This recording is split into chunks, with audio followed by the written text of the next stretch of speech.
Alright, y'all. So, it's me. I'm back with another video for you guys.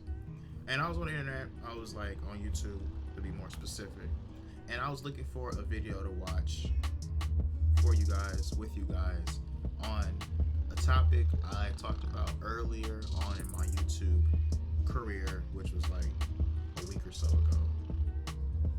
And it was based on the whole red pill community, right? I came across this YouTuber right here, most of Myra, I don't know her name, whatever, right? And I was about to react to one of the red pill videos that she had posted, but I saw this one in the suggestive categories or in the other categories that's listed, and I was like, you know what? This seems like a much more interesting topic. This video right here that she has is a little bit more current. So I was like, you know what? Let me take a step back. Let me check this one out. And if y'all like me commenting on her video right here, and y'all want me to go and do that red pill one, I'll go and check that one out.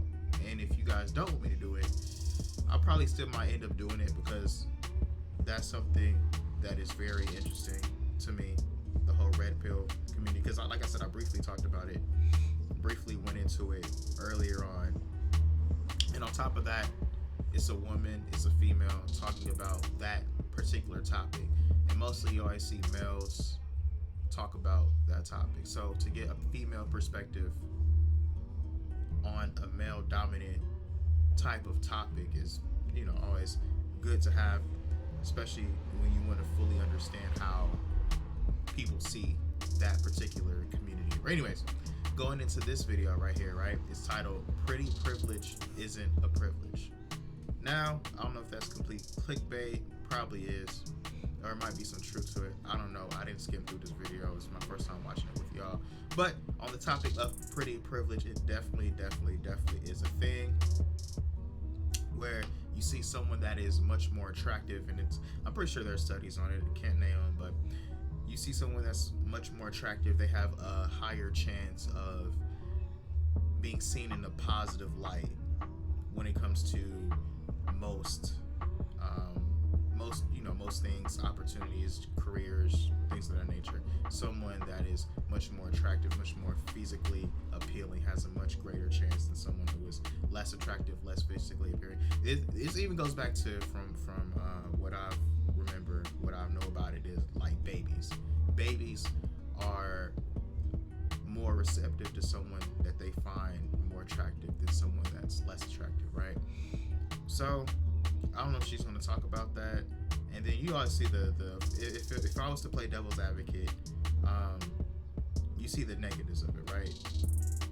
Where someone that's attractive is only seen as attractive, they're not seen as intellectual, someone that's thought-provoking, things of that nature. I'm not going to get too deep into that, because I do have a conversation to talk about when it comes to the negatives of this pretty privilege. But I'm not going to get too heavy into that. I'll just say a name. Megan Fox, she had an issue with that earlier on in her career where she was just sexualized, but we're not going to get into that, right? So we just going to get into this video because I've just been talking. So most of Miree, I don't know how to say your name, love. We just going to get into this. Call me crazy, and people think the subliminal community is crazy in general for even believing in these things, but subliminals actually, like, they actually do work. It's just crazy to me. Somebody could literally murder a baby and a mother, and they'll still be able to be seen as the innocent person in the situation. Girls support girls, and girls do support girls until the girl is prettier than her. Sweetie and Coyle Ray. Sweetie and Coy cannot rap.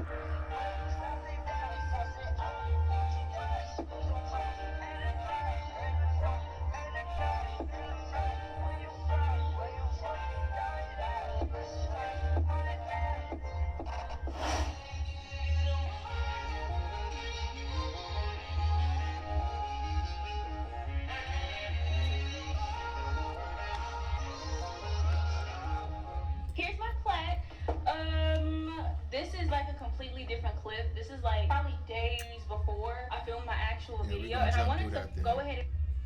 Hey babes, it's Miree. Welcome back to my channel. Today, as you can tell by the title of the video, we're going to be having the discussion about pretty privilege. I've been wanting to do a video like this for a hot minute. I did ask y'all's opinions on the community tab or in the community tab, as well as on Instagram. Also, by the way, I'm so sorry about my lenses and it flashing. It's getting annoying to me too. Before we get started with this video, don't forget to subscribe down below, cut on that bell notification. There will be sources down below, and there will be links down below in the description box as well. And without further ado, let's go ahead and get started with this video. For starters, what is pretty privilege? I'm sure a lot of you know, but for those of you who don't know, yes, we're going to Urban Dictionary. I love Urban Dictionary. Pretty privilege is a person who has more opportunities and becomes more successful in life because of how attractive they are. Any male or female is able to have pretty privilege, and I feel like a lot of people think that just women are able to have pretty privilege, but men are also able to have pretty privilege, and I will bring up examples later on with that. But you're able to receive better job opportunities, better treatment in different areas and in different fields, whether that be with school, whether that be with the workforce, or especially on social media and in the rap world and with cancel culture, but we'll get to those later. Now, when it comes to the discussion of pretty privilege, I feel like a lot of people fail to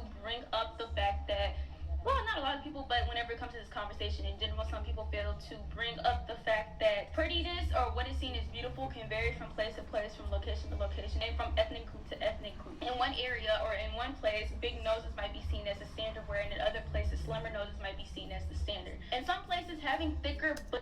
Okay, see, now that is a topic that people kind of do brush over, and that is, something that is, talked about too. The whole idea of, someone being more attractive to one group versus another group. And, a lot of the times too, it gets clouded once you start throwing in like biases, and then you start throwing in the European standard of beauty, which is always seen as, higher than any other cultural group, such as like African Americans, Indians, Asians, things of that nature. So yeah, I do like the fact that she is bringing that area up, but there are some people that are just universally attractive. Let's get back into this.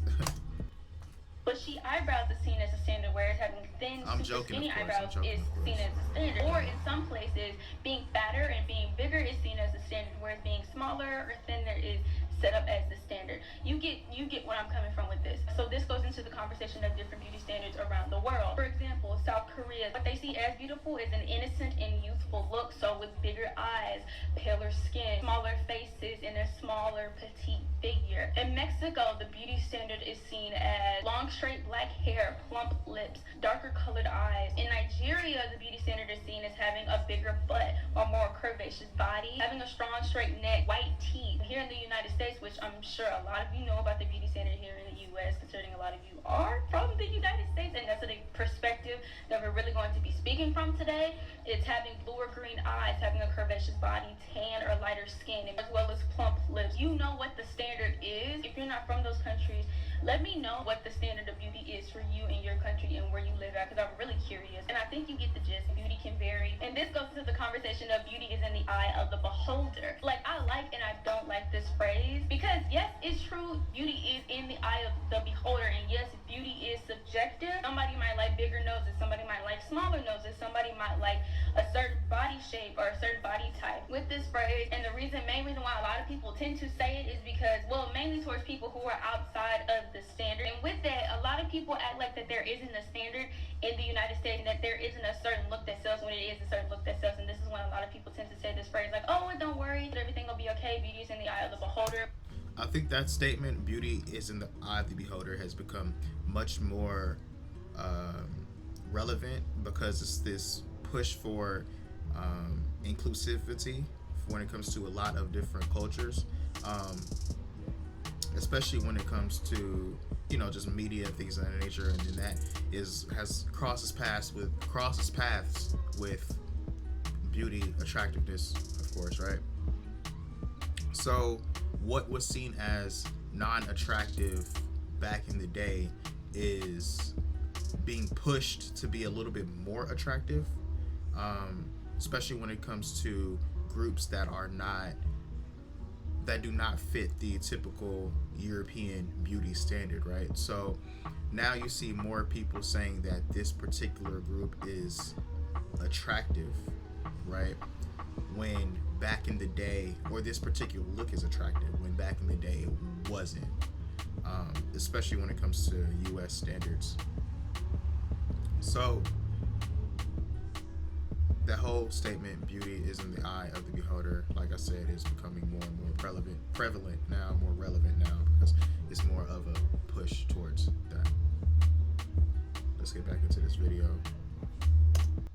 Like, there are people who are going to find you beautiful, which is most definitely true, but I want y'all to be for real here, that there is a beauty standard, whether you like it or whether you don't like it. And there are those who end up receiving good opportunities and good recognition if they are the standard, compared to people who are not the standard and who tend to have it harder compared to those who don't have it as hard because they're the beauty standard. Let's talk about the halo effect. What is the halo effect? The halo effect is when one trait of a person or thing is used to make an overall judgment of that person or thing. It supports rapid decisions, even if it's biased ones. So in this case, whenever it comes to good-looking people, the halo effect really does come into play. People tend to believe attractive people more whenever it comes to certain subjects. People tend to listen to attractive people more. People tend to see attractive people in a more positive way. And a part of the article, which we will be talking about this later, was talking about criminals. Several different studies have found that when we rate people as good looking, we also tend to believe that they have positive personality traits and that they are more intelligent. One study even found that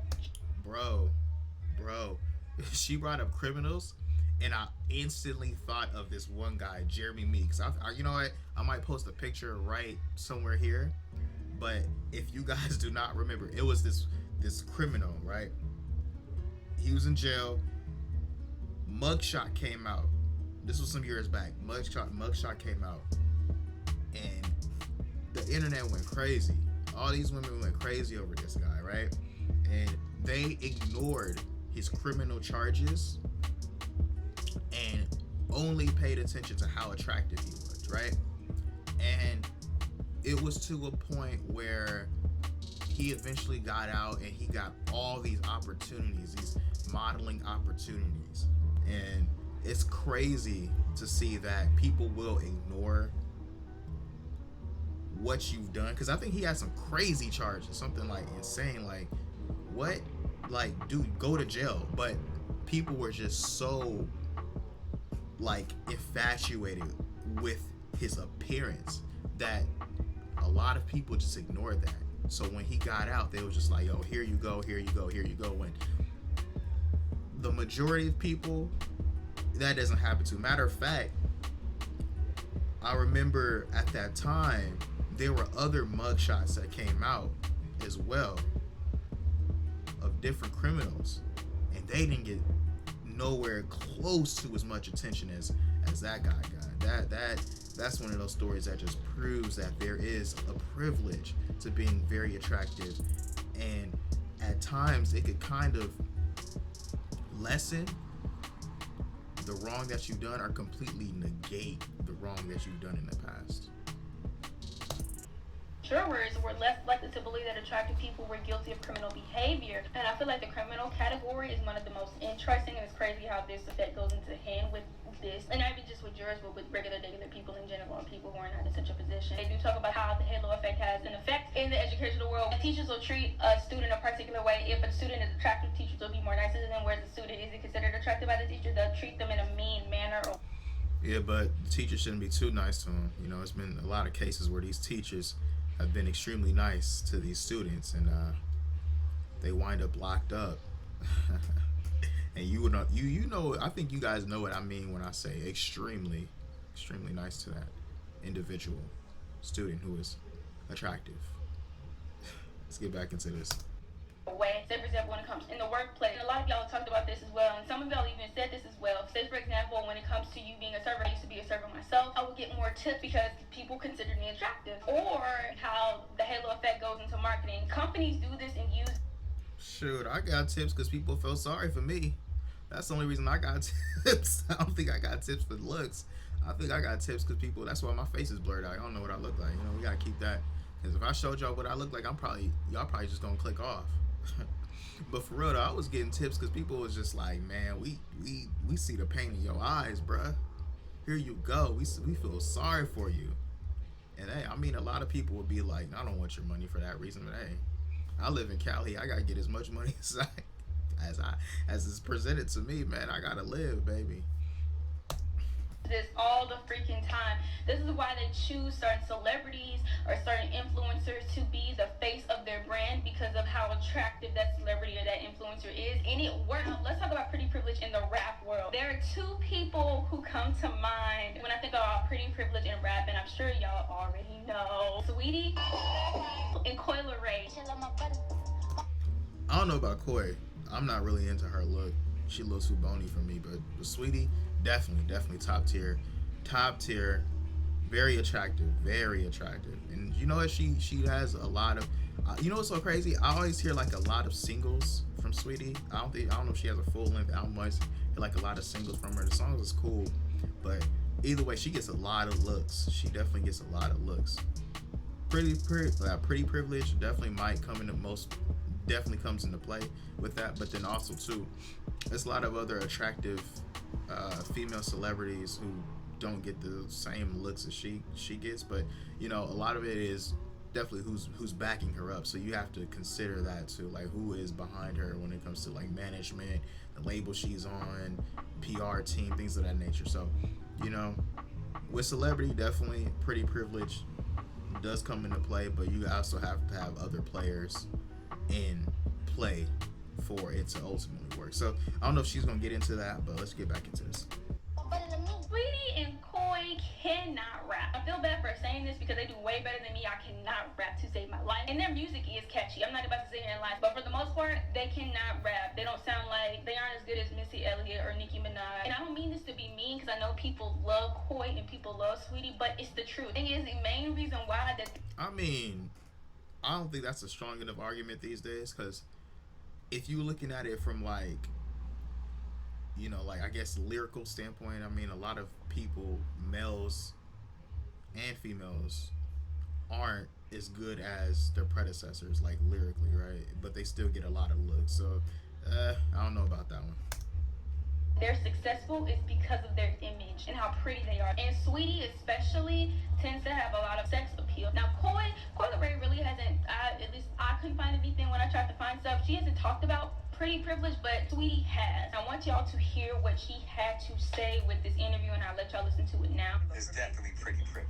Right, but it's just like, but for me, honestly, throughout my whole life, me pretty was kind of like a,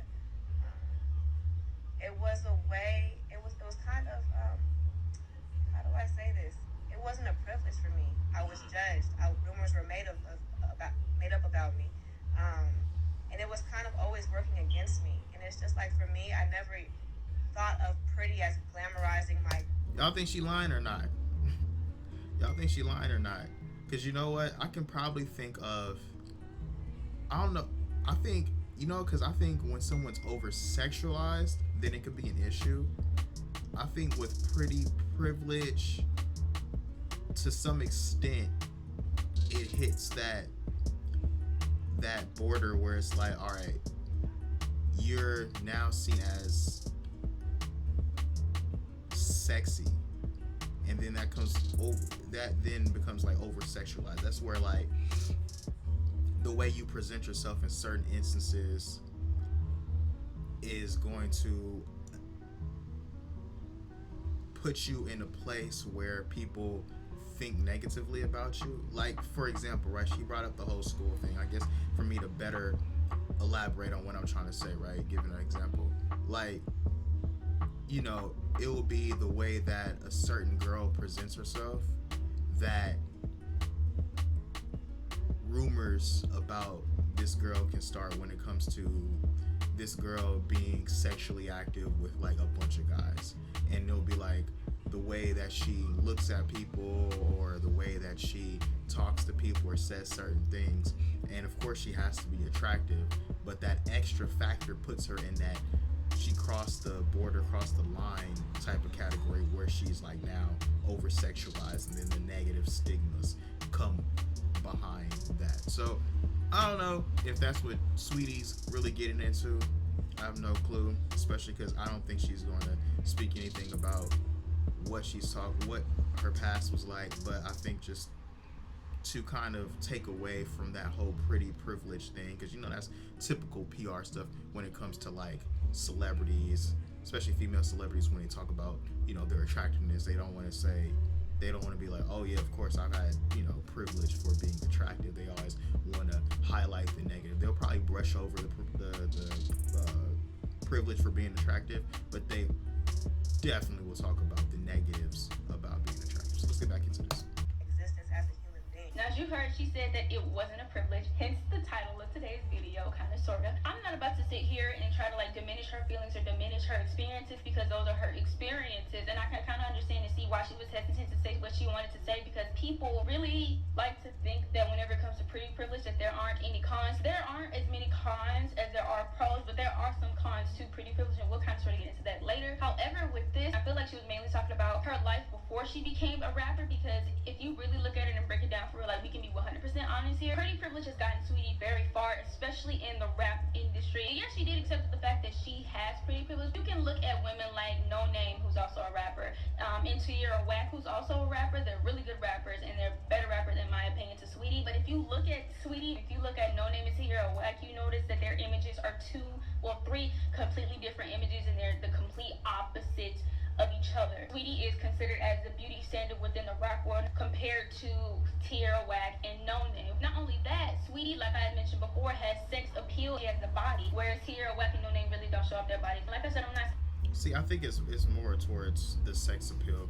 It's the full package, right? So Sweetie makes a certain type of music combined with the sex appeal aspect. Like, you can be attractive and not exude that type of sex appeal. On top of that, if you don't make that type of music, then ultimately that is, it's only gonna get you to a certain level. But if you have that entire package where you exude sex appeal, you make a certain type of music that shows off that sex appeal, and you know, you have just the look, then that's the full package that's more marketable in the music industry. And you know, the comparison with those two other artists, you gotta look at the type, like I said, the type of music they make, you know, do they exude sex appeal and things of that nature. So it's a full package type of deal, you know. Saying this, trying to diminish her emotions and how she feels, and I'm not trying to diminish the work she's put in, because even though yes, Sweetie is pretty, and yes, her pretty image has gotten her far, she also has put in work. Same thing with Koi. Koi has worked hard too and has gotten where she is because she has put in the work, and I don't want to come off as disrespectful towards them, because being a rapper is not easy. Working in that industry and in that world, especially as a woman, is not easy. Now let's talk pretty privilege on social media. A lot of the bigger people on YouTube, a lot of the bigger people on Instagram, on TikTok especially, not the only reason, but part of the reason, or a good chunk of the reason why they're as big and as popular as they are, is because they're considered the beauty standard and they're attractive. I'm not about to sit here and lie in front either, just like it is with the rap industry. There are some big content creators who do deserve their platform, who do actually work very hard, and they're attractive and good looking, and they're talented and actually give something out to their audience. Going back into the platforms I mentioned, for example, TikTok, prettiness basically revolves around TikTok, and that's the main thing. Like on the For You page, if you maneuver your algorithm enough, you'll see plenty of attractive and pretty people. And even then, if you don't touch the algorithm that much, you'll still see attractive and good looking people. And even then, with certain apps that are standards, we're going to get into that. If you do not fit that standard of that app, you are not going to get boosted. You're not going to get pushed up or become successful. If anything, it's going to be harder for you. You're going to have to work 10 times as hard as people who are attractive and considered the standard. I don't know. I think it's other factors too. I mean, she does. I don't know. That's funky too, because like, there is a lane. There definitely is a lane where people are extremely attractive and they get boosted up when it comes to these social media platforms. But it's also a lane where if you have a interesting talent, you get boosted up, right? It's this one kid who I'm thinking of, because I'm not so crazy on TikTok like that. So, you know, I'm just speaking on what I've seen, the small little bits of research. But it's this one kid on there. I don't think this person is like super attractive like that, but whatever. He has a talent where he does like these magic tricks and all that stuff. And then from what I've seen, because he's crossed over from TikTok to these different platforms, because I've seen his videos everywhere.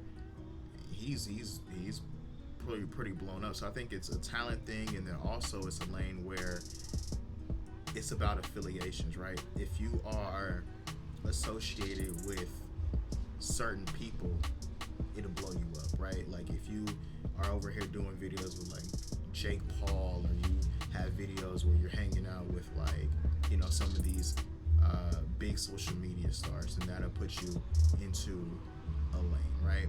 But then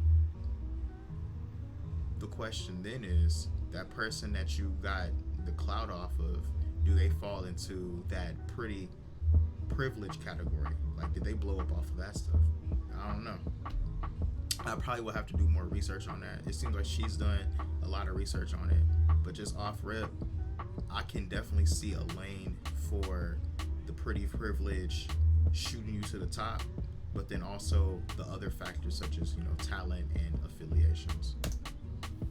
On the app, whenever we're having this discussion, or you had this discussion in general, some people hate to admit the fact that they do have some level or do have pretty privilege in general, and there's nothing wrong with admitting the fact that you have pretty privilege. Just don't sit there and be fake and act like you don't have it. Like I had mentioned before and said that there are certain standards within apps that goes in hand with the algorithms. Now we've already had the discussion, and I've already talked about this before, and plenty of people have talked about this before, how there are algorithms that are colorist, there are algorithms that are racist, fatphobic, etc., etc. Let's say, for example, with TikTok, in this case, TikTok is the only platform. This is just an example. If you're not of a certain skin tone, if your body doesn't look a certain way, you're not going to get boosted. I tell people this, but some people don't believe me when I tell them that their different like algorithms are set up to cater to certain people and set up to benefit certain people.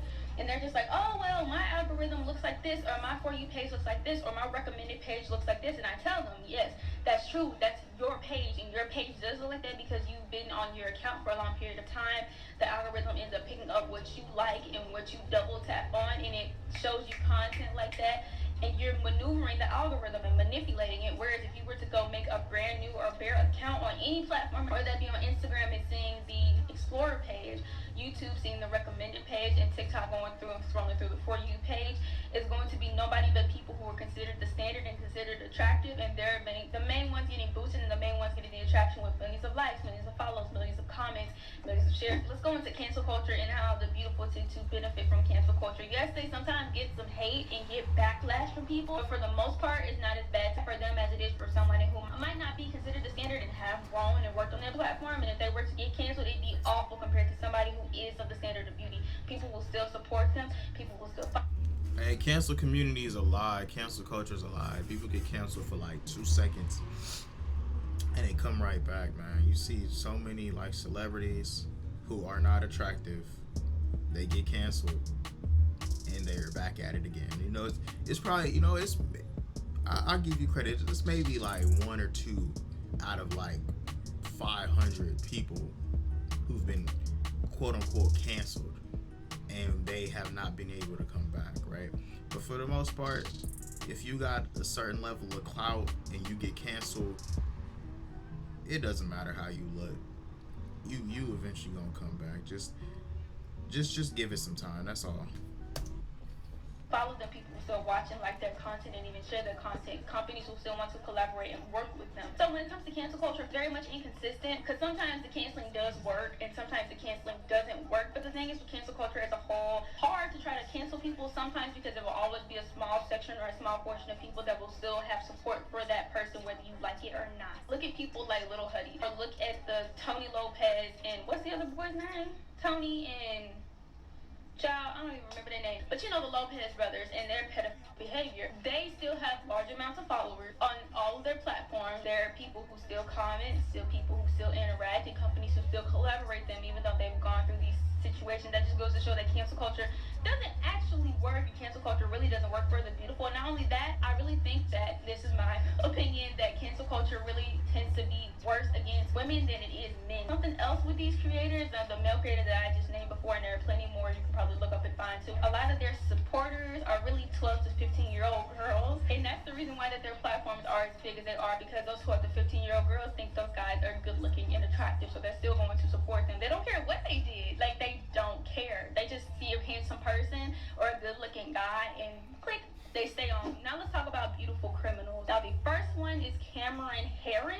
was speeding and going. Beautiful criminals.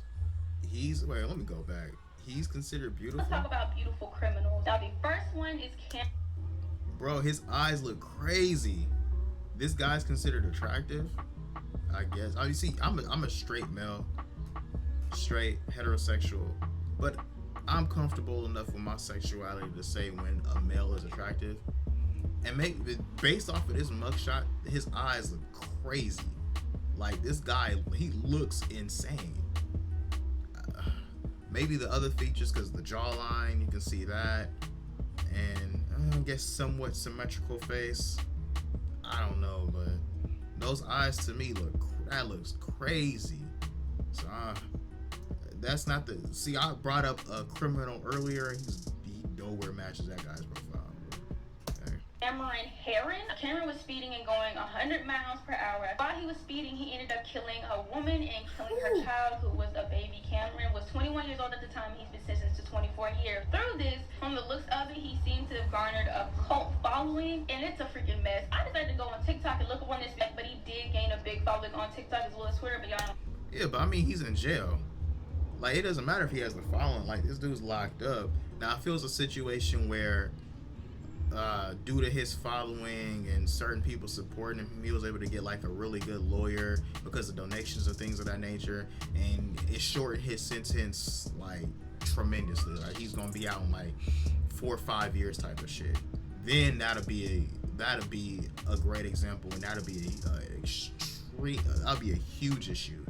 That'll be a huge, very, very big problem. Like, then I could see backlash coming from that immediately after. But he got locked up. Now I think he should get life for murdering 2 people, driving reckless like that, and all that stuff. But he got locked up for like a long ass time. Now he's probably gonna get out. He's gonna be 40 something when he get out. So I mean, he still got faced with the penalties. I don't care about your following. I would say that he wouldn't be able to get on social media, but I've seen videos of people on Instagram in jail doing their thing. So it doesn't matter what he's going to do with his following. This dude's locked up. By the time he gets out, that following is probably going to be long gone. That following is going to have kids, possibly grandkids. They're not going to care about that guy. Anyways, get back into this. I don't deal with Twitter, so I went to TikTok and I went and typed in this. I just typed in his name and edits of him popped up. That's something else.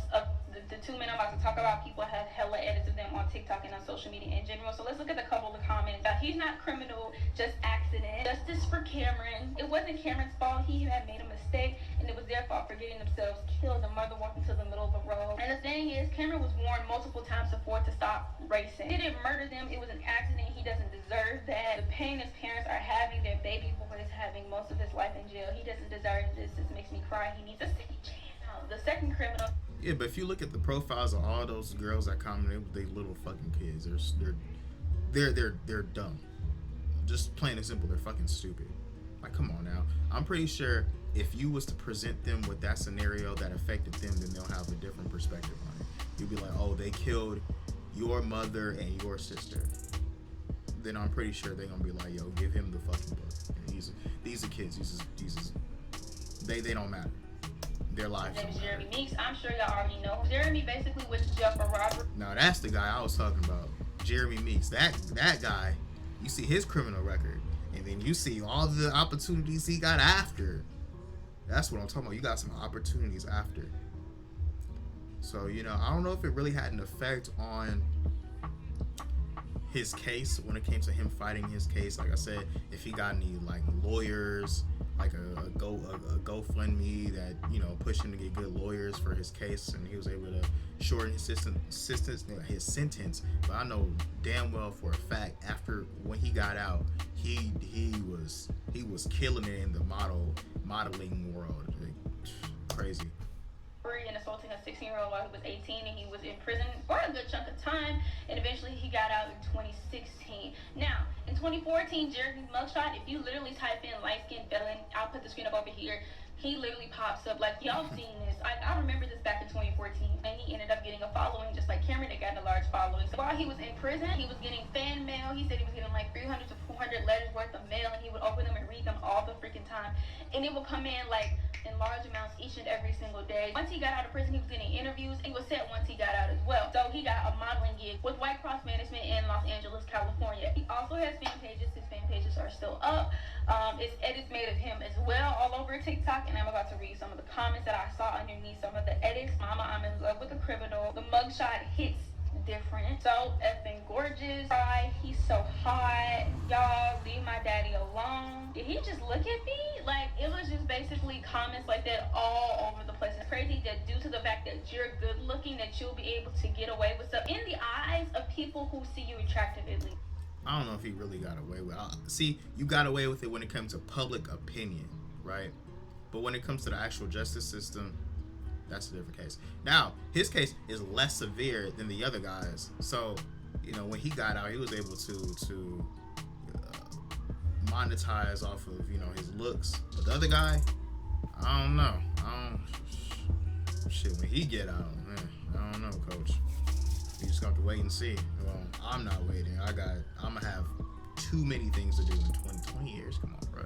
20 years ago, you know, I was doing 20 years ago, bro. Compared to, we're not gonna skip back into this. Even though, yes, the law had gotten to these two people still saw them as innocent as if there wasn't a problem with them when they had committed these crimes. Believe it or not, a lot of people are able to have pretty privilege. They are able to. Now, I say this because you can look at things like plastic surgery and how plastic surgery has improved a lot over the years. You can look at Instagram models. You can look at average people in general who do end up getting plastic surgery and end up looking or seen as the standard of beauty because they've gotten things done. Let me take a brief moment to speak about plastic surgery, right? Brief moment, because I'm gonna speak about the negatives real quick, because the moment she brought that up, I instantly thought of these two women. See,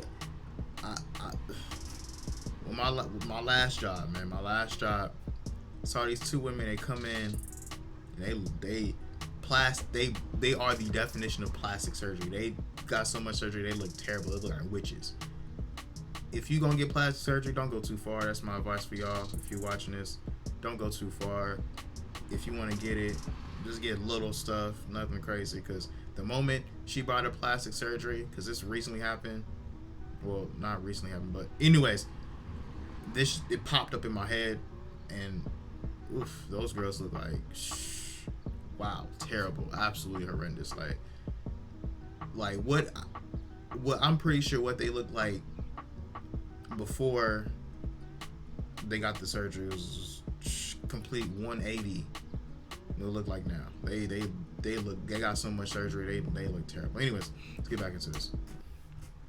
You look at makeup looks and / makeup techniques. Now, not everybody is able to afford to get these things, obviously, and that's understandable. But I'm just saying there are some people who are still able to get pretty privileged because of these things. And there are things like Photoshop, editing videos, stuff like that in general. They're able to use these things to their advantage in real life and on social media to get some level of pretty privilege in order for them to be ahead of everybody else. And this reminds me of glow-ups. Now, I personally don't see a problem with glow-ups. I see them as like a fun little thing to do. Now, there are some people who do have a problem with glow-ups and do see them as an issue because they go into the conversation of having a problem with the beauty standard here in the U.S. and how they see something wrong with the beauty standard and I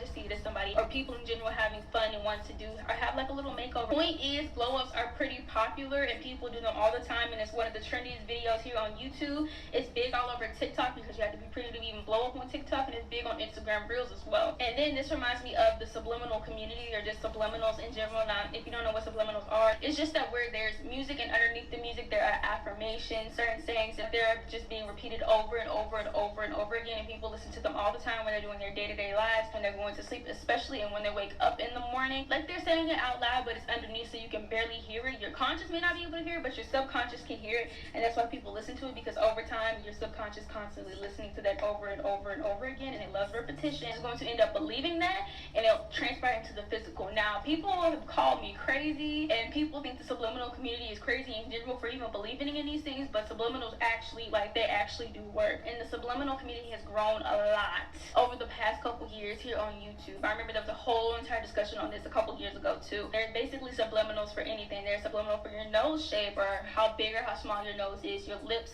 your forehead, your hair, your body. Like, to change your physical state, it's possible. Or just they even have videos for forced glow-ups. These things really do go to show, if you are able to and if you want to, you are able to get some level of pretty privilege if you're able to, like I said, to afford these things. Nobody's responsible for your own insecurity. I really wanted to make this into a separate video, but I feel like it's too short. Like, I'm looking at my notes over here. The notes are really short, and it's not long enough for me to put in the video, so I'm putting it in here because a lot of people who have pretty privilege, who have tried to say this, have received backlash. And I want to show y'all one of the videos that I had seen on this.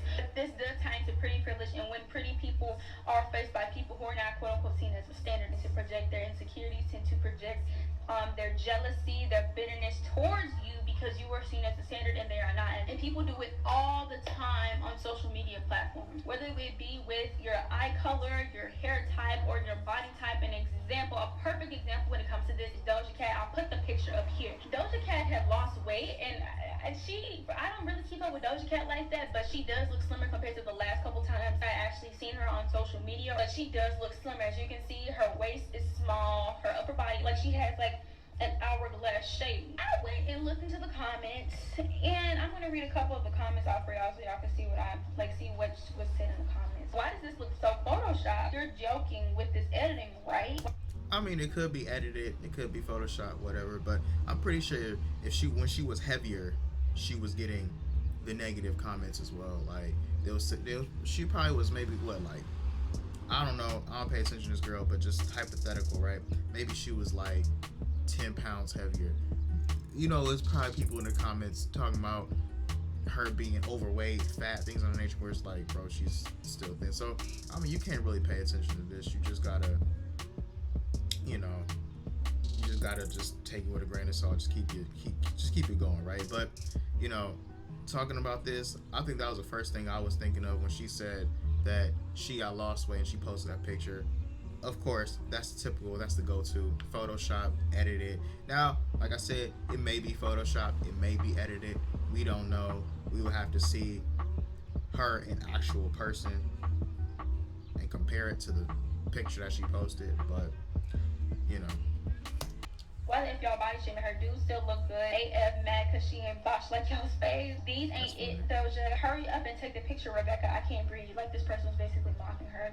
So, and it was comments even worse than that. And she had to limit the comments underneath. This really pissed me off because there are people who were making fun of her and saying that that is not her natural body and that's not how she naturally looks. And the thing is, that's crazy. Yeah, but they do it all the time, so I don't see how this girl right here should be affected by that. I mean, they do it all the time. Like I said, it could be her heavier or her lighter. They gonna make all types of comments. They gonna find all types of ways to poke at her. Like, natural, you fat, lost weight naturally, Photoshop, whatever. You end up going to get plastic surgery to look slimmer or to have a more curvaceous body, and people come at you for having a curvaceous body or a slimmer body and for getting surgery done. Or you're naturally curvy, or you naturally have a smaller petite figure, and people tend to come at you forward and saying, oh my gosh, it's not real, or it's Photoshopped, and it's just like, you can't win either way. But this especially pissed me off because people to think that other people are not naturally born that way and that everything is fake, and they're so used to seeing fake things that when they actually see the real thing that they don't believe in. This is why this pissed me off. Now, there's another video like I had mentioned before, and I wanted to put it up here, and I'll go ahead and share the video now. Something you'll get a lot of hate for if you say it out loud.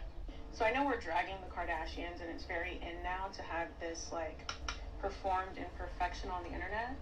But I'm going to go ahead and tell you that it's no one's job to make you feel better about yourself. It's called self-esteem for a reason. And I don't say this to be judgmental or insensitive. I'm saying this because there are people in this world who actually are quite stunning.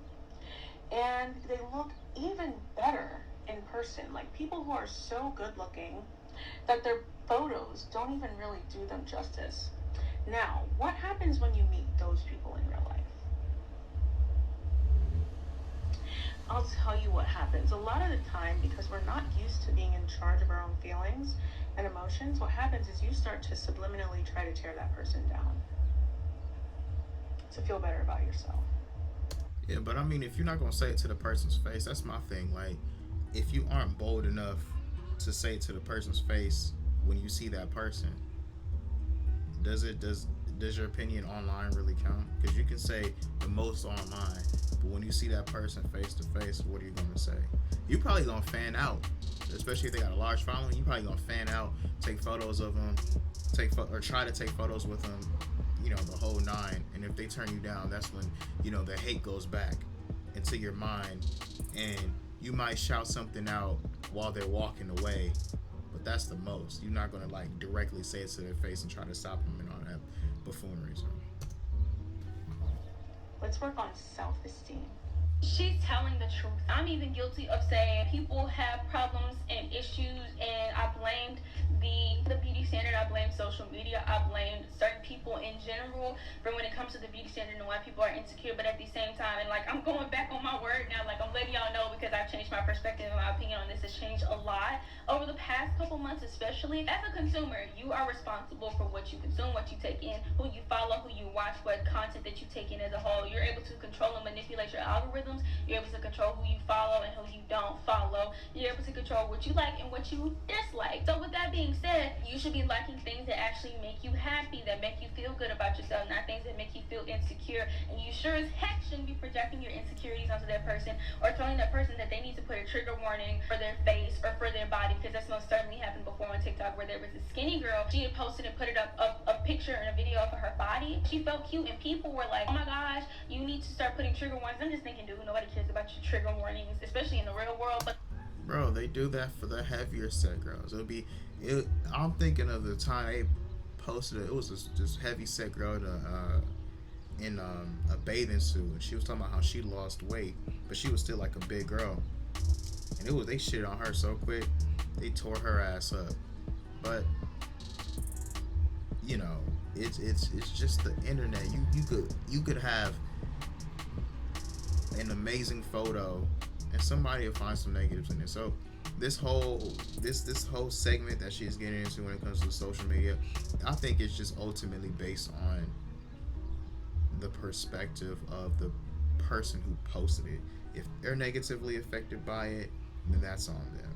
But ultimately, just disregard it, because all those negative comments that people post, a few days later, it's just dust in the wind. They on to the next, But the thing is, just because you feel insecure doesn't mean that you need to put your insecurities on another person. And this also, I feel like, goes into the conversation of girls support girls, and girls do support girls until the girl is prettier than her. And people are... Bro, that's facts. So I remember, I don't think I'm going to post the clip. I don't think so, because I don't know how this whole... I'm still new to this YouTube thing. I don't know how this whole copyright thing goes. But I was watching... I'll never forget this. This was like a while back. I was watching Vlad TV, right? I know a lot of y'all don't like Vlad, but it had this comedian, TK Kirkland,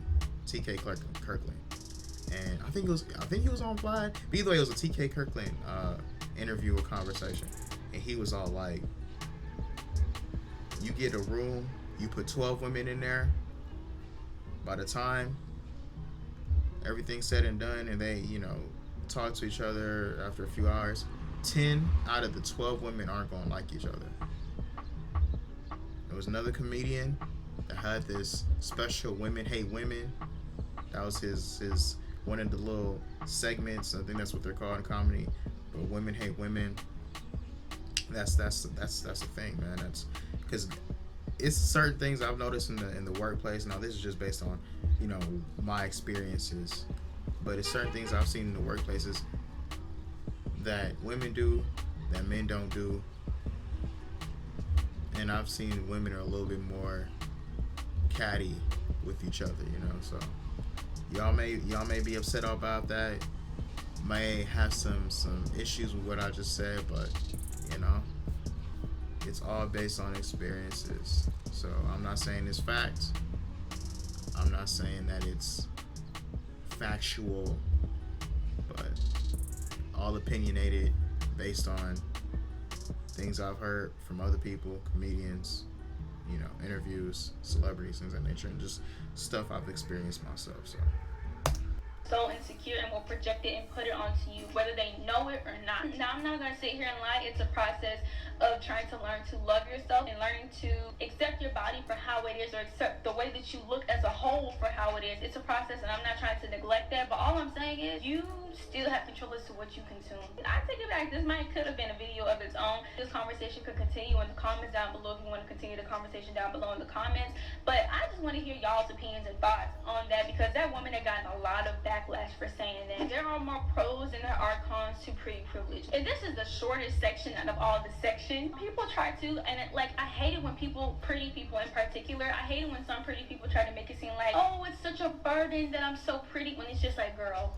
Yeah, it's like, I think I briefly talked about this. I don't know, maybe I did. This is running kind of long and my memory's shot. Just, anyways, they 100% agree. It's always people, pretty people who talk about the negatives of being pretty, like the whole over sexualizing and them not being taken seriously in certain, certain fields and certain arenas, and situations where they're in school and all these rumors start about them and all this buffoonery. But ultimately, when you compare it, that's probably a small minority of cases in comparison to the large majority of cases, where pretty privilege, being attractive, has benefited them. So people don't want to take full credit for something that is helpful to them and other people they don't have, right? It's just like the whole white privilege conversation, right? Where it's becoming more and more of a conversation piece of how white people get certain privileges and certain things handed to them much more easily than people who are not white, people who are minorities. And then you start hearing the conversation from white people, because they don't want to feel bad, the conversation of, oh, it's hard to be white, it's hard to walk into a room and have people think that you're racist, and just shit like that, where it's just they try to equal out the playing field when it's simply just not the case. You at least in my eyes nowadays, that I'm able to recognize this and I see it more and more, you look worse, because now it's just like that you have this privilege and you're trying to undermine it in order to get onto my lower level. Like, bro, don't. But anyways, let's get back into this. I do know, and I feel like one of the biggest cons is that people feel entitled to your space, your time, your energy. People try to try you because they feel like they just can. People try to take advantage of you, and people constantly want to be around you, and it can get draining over time. And don't have respect for you as a person if you're pretty. First, look at the polls, because I did ask y'all whether you thought you did or didn't have pretty privilege. Now, in the spam, 23% said yes, but 77% said no. I went on the community tab and I asked y'all. 27% said yes, 73% said no. And also, if you haven't made it this far, do you feel like you have pretty privilege? Yes or no? What have your experiences been like? I feel like a key factor in pretty privilege, not just based on physical features, but also things like clothing and overall aesthetic. I feel like in some aspects of my life, I benefited from pretty privilege because I received attention and compliments, and notice how people treated me nicer than some of my friends who weren't seen as conveniently attractive. Though this was a time that I dressed in a way that was very quote-unquote normal and put together. Now that I experiment with more alternative styles and incorporate more masculinity into my outfits, I notice I get less compliments, and some people go as far as to make fun of my appearance.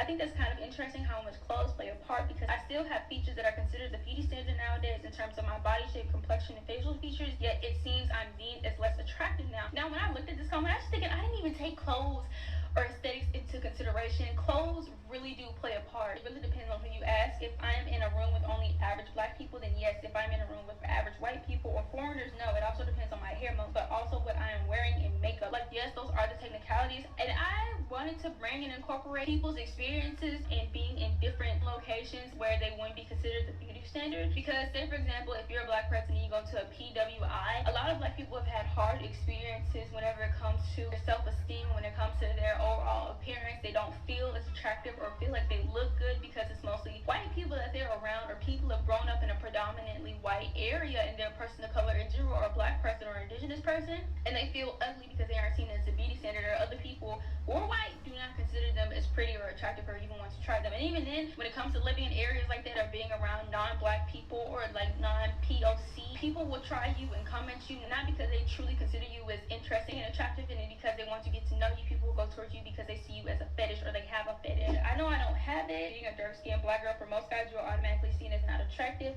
I've been bullied for my looks since in middle school. As a 20-year-old, the bullying is not nearly as bad, but I'm a 20-year-old who has never dated, kissed, talked, etc. with any person. Also, whenever I'm with friends, I always talk about boys who are texting them, and I am always just quiet. I've accepted my reality, but it does not hurt to know that no one has ever liked or found it attractive. That's why I brought up my example whenever it comes to Sweetie versus No Name or versus Tierra Whack. If you look at Tierra Whack and you look at No Name, they're darker-skinned women, whereas Sweetie is a lighter-skinned. Now I want to speak on this, right? I want to speak on this light skin versus dark skin. That is true, but I feel like in some instances there are people who use that as being darker skinned, equaling less attractive as a scapegoat. You know, because there's certain people you just like, you look at like, it doesn't matter if you're lighter skin, if you're darker skin, you're just not attractive, like period, right? So I feel like a lot of people are hiding behind that. So I know the girl that commented that she's 20 now, she hasn't, talked or kissed or dated anybody. I would actually have to see her physically and to really be a judge of that, because, of course, there are dark-skinned women that you're like, this person's attractive, but nobody wants to give them that credit because of the whole European beauty standard that's, dominated the U.S. and most of the world at this point, right? But there are, like I said, it's certain people you're just like, nah, bro. It doesn't matter if you're light or dark. You just hiding behind that whole scapegoat. Now, I'm not taking away, like I said, I'm not taking away from the history of lighter skin being more attractive than darker skin. But like I said, there is that whole scapegoat element that is behind that I have actually witnessed. Because I've seen that not just from the lighter skin, darker skin thing, but also just like another one I'm thinking of right now is like the whole weight perspective, right? Heavier weight versus skinnier weight. It's just like certain people is just like, even if you lost X amount of weight, I can't see it, bro. Like, you still not, that's just me. That's just my opinion.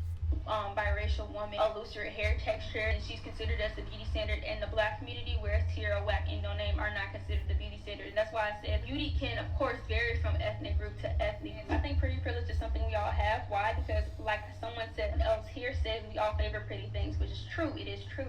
If you're seen as pretty to someone, they will favor you. Also, like another person said, you as a person in general also matter, because if they look your way, they will favor you. It's internalized, and we all have done it, and we have to unlearn it. I have too, but yes, I do believe in pretty privilege, and I don't think I have it. I've been called beautiful and pretty since I was a baby. It has its perks, of course, because you can get away with some things and people are drawn towards you, especially children, yes.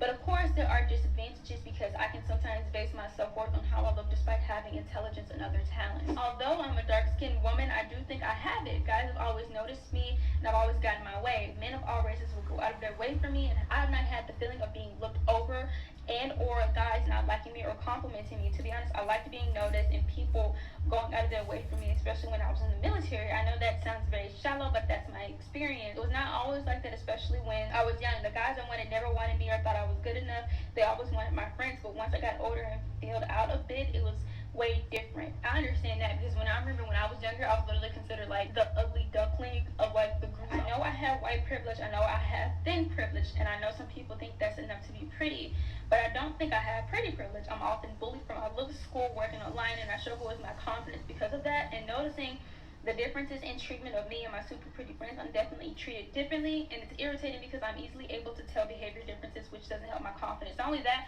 how you feel and your experiences are very much valid. Don't let anybody diminish how you feel or diminish your experiences and how you've gone or maneuvered through life whenever it comes to this. Definitely feel like I do.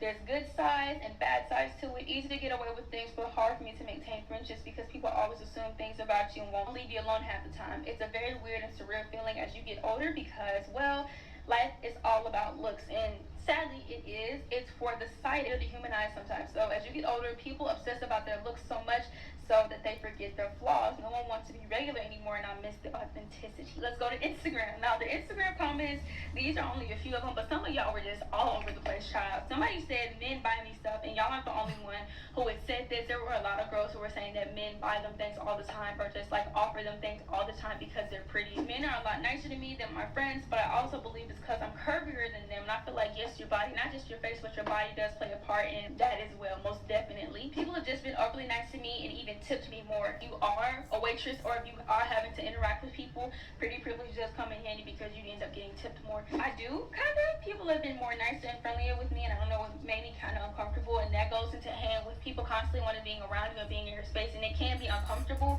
and kind of annoying too. People being jealous of me, people's spaces. Let me, because I'm kind of just reading all these and going through them, so that's why I'm not really saying too much. But let me speak on that last one, the being uncomfortable, right? I've seen that more with people who were not considered attractive, and as they've gotten older, they've glowed up, and they have become quote unquote attractive, right? They're being seen more as attractive, whether they filled out, like they're women and they filled out a bit more, or they're men and they've developed some type of they've developed more when it comes to like gaining muscle and getting like that V-shaped body type that's wanted by a lot of men when it comes to fitness and things of that nature. Now I've seen that because it's like you're not used to it. So at first, a lot of people, they think, are they joking around? Are they playing around with me? Are they serious? But then after a while, it becomes a thing where it's like, oh, I'm seen as attractive. I've quote unquote glowed up, but it doesn't take away the scars that were placed there when you were seen as younger and less attractive. Because sometimes when you're seen as less attractive when you're younger, due to certain features that you have, it influences what you see as attractive later on. Like, for example, right, I see this a lot when it comes to darker skinned people, because of course I'm in the black community, so I've seen this more, so I'm more familiar with it, where it's like when you're younger, you're darker skin, you're seen as less attractive, but as you've gotten older and certain parts of you have matured, you're seen as more attractive than your lighter skin or white counterparts. So I've seen that, and it's like a lot of the times people don't know how to they don't know how to, I guess, understand that. They don't know how to I can't get the word out, but my mind goes blank sometimes, but you know what I'm saying. But that's pretty much it. Lighting up when they see me, bullying, etc. People going in and projecting their insecurities and being jealous and bitter. And that's crazy how people are like that. Lots of patient men opening doors for me before I even get to the door. Somebody said I get followed home. That goes into being uncomfortable and people not respecting you as a human being. That's just really weird. That is so creepy. That is really creepy. I'm a man and half the time I don't pay for drinks. Oh my god. That is the end of this video. I hope you guys enjoyed this video. If you did, give it a thumbs up. Alright, cool. We're going to cut it off right there because she did say that is the end of this video. Big ups to most of Meyer. I don't know if I said it right. She said her name at the beginning. Like I said, my memory is shot. I don't fully remember anything. I'm not drunk, y'all. I'm just shitty memory. Just take that. Anyways, really good video. Pretty. Privilege isn't a privilege. Definitely, there were elements of it being true where people talk about, where she mentioned the cons of being pretty, but ultimately the pros outweigh the cons, and I'm in 100% agreement on that. And she also brought up different factors that I never really thought about, but that are there. It varies when it comes to location, it varies when it comes to ethnicity, it varies, even sometimes varies when it comes to age, because sometimes I don't know if she brought that up, but it varies because now I'm thinking about it, it varies when it comes to when you're younger versus when you're older. Sometimes when you're younger, you see certain things about a person as attractive, but when you get older, those things become not attractive and vice versa. So that's also another factor. There's so many different factors when it comes to the whole pretty privilege thing. I would definitely like to look more into the whole social media aspect, especially TikTok and that algorithm, when it comes to the more quote unquote attractive people being pushed to the top versus the less attractive people being pushed to the top. I would like to see that. I would like to see a comparison between content creators who are more attractive and less attractive, and they do similar type of videos, because it's a lot of other factors that come into place when it comes into content creators being pushed to the top, like what they're doing, the types of videos they're making, when they post, things of that nature. So I would have to have a fair comparison. But it does seem like she's done a lot of research when it comes to this particular topic.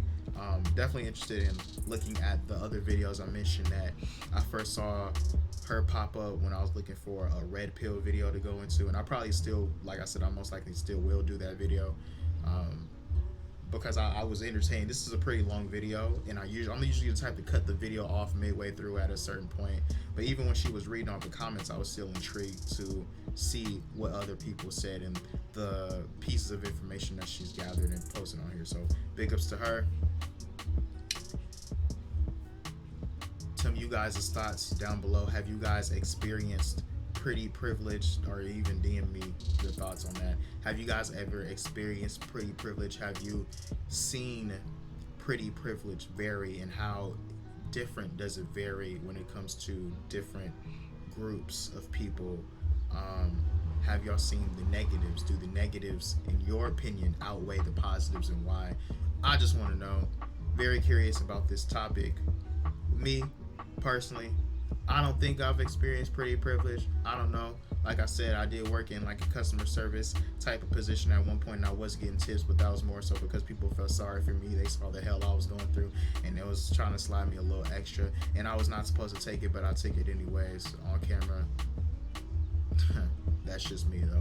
But I get a few compliments every now and then. I don't know if it's because of, like I said, people feel sorry for me. They might be like, yo, you so hideous, but let me give you a little compliment to make your day. I don't know. But anyways, big ups to most of Myra. Like I said, your name slipped my mind. Hopefully I'll get it eventually, because I'm probably, like I said, I might just do that red pill video. I keep talking. But anyways, let me end it right here. Do the typical things that YouTubers tell y'all to do, like, comment, subscribe to the channel. More videos on the way. I'm out.